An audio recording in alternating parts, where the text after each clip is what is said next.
All right, welcome to those who are in Twitter land. Actually, it's actually Twitch land. So I wanted to go ahead and this is the Biohacker PT here, and wanted to show you a few things here. This is our dish so far. This is the tasting test portion of our meal. So we have on here, if you wanted to go ahead and look, we have the pad thai, vegan pad thai, and with the vegan pad thai, we have, in addition to that, I'm using these dehydrated, activated almonds, and when you soak them overnight, and then you salt them, and then you take them out and you put them in the dehydrator. All right, so here we have some fresh bean sprouts and the pad thai noodles, in addition to the fresh chives that we showed earlier. And then we wanted to go ahead and we put a little bit of tofu there. Now you can make your own tofu. I usually make my own, but this one here is just the store-bought tofu. But you can make your own tofu so you can have it in your diet. That is, you can either have it cultured. I've done that as well. The cultured tofu is an excellent way. We can also use it in a instant pot to decrease some of the phytonutrients. I mean, some of the anti-nutrients. All right.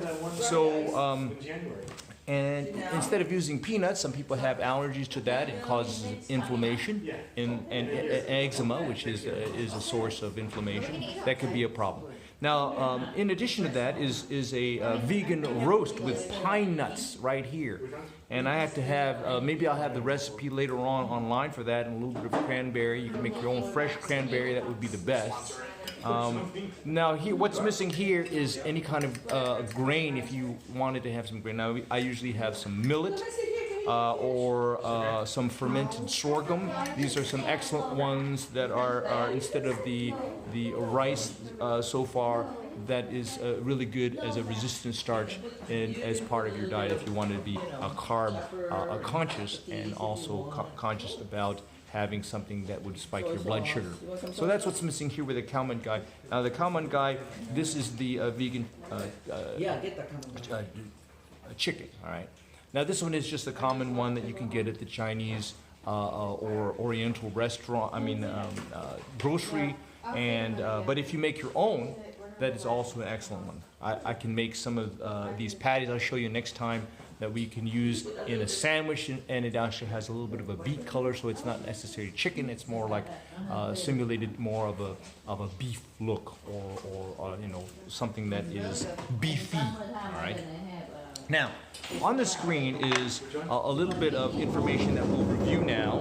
Sorry about some of the noise of the family behind me, but this is special thanks to them. They are the chefs here, the cooks here of this evening's food, and we have on here some of the health benefits. Now we see the health benefits. There are so many different health benefits of the food, and if we looked at the website that might give us that information, and let me just wait for that to load up on the screen here.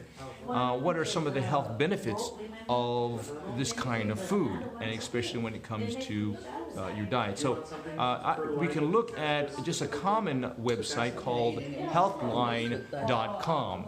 Now, healthline.com is a little bit more commercialized. It does have a lot of scientific references to some of their information there, but is Thai food healthy? That's the question.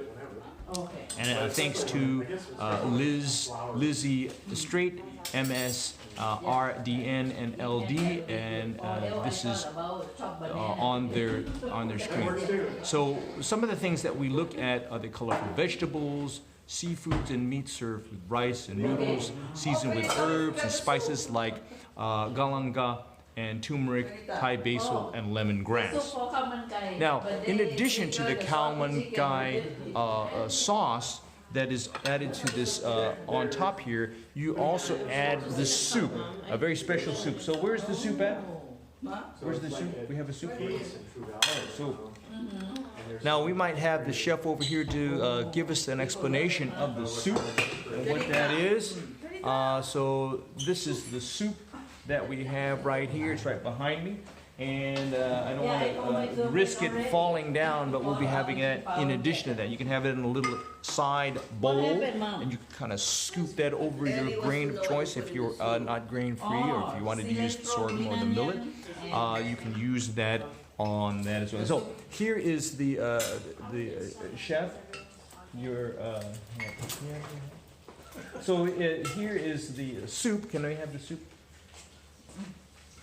All right, so here is the soup that we have here, and let me just go ahead and bring it down a little bit closer. Squash, okay? Oh, wow, yeah. Sayote squash soup with cilantro and green onions. And fried garlic. And fried garlic that's in here. All right. So, you have a little bowl for that? Yeah. So, again, sometimes it's missing some additional grain. If you're wanting to not be grain-free, you can always add that to the program. So when we're doing that now, we are looking at the different types of things in here, and you can also look at some of the ingredients that we use, like we already talked about: galangal or Thai ginger, holy basil, turmeric, lemongrass, coconut milk, beans, chili peppers, papaya. We also have the seafood. We have that on the screen. It's made with herbs and spices that provide the health benefits, and they include the seafood, tofu, chilies that are also common. So this is the soup and its presentation here, and I'm sure you will enjoy it with a little bit of a picture here in a moment, and I will put that into the stream links of the website that I have. It is the Biohacker PT, and we can talk about that. So if you look at that article, we have all the different informational benefits that are listed there with the food, okay? So, again, is Thai food healthy? Very much so. So, hope you the best of health and happiness, and enjoying some of these PT hacks on our stream. Thank you very much. Bye, Lola. Bye.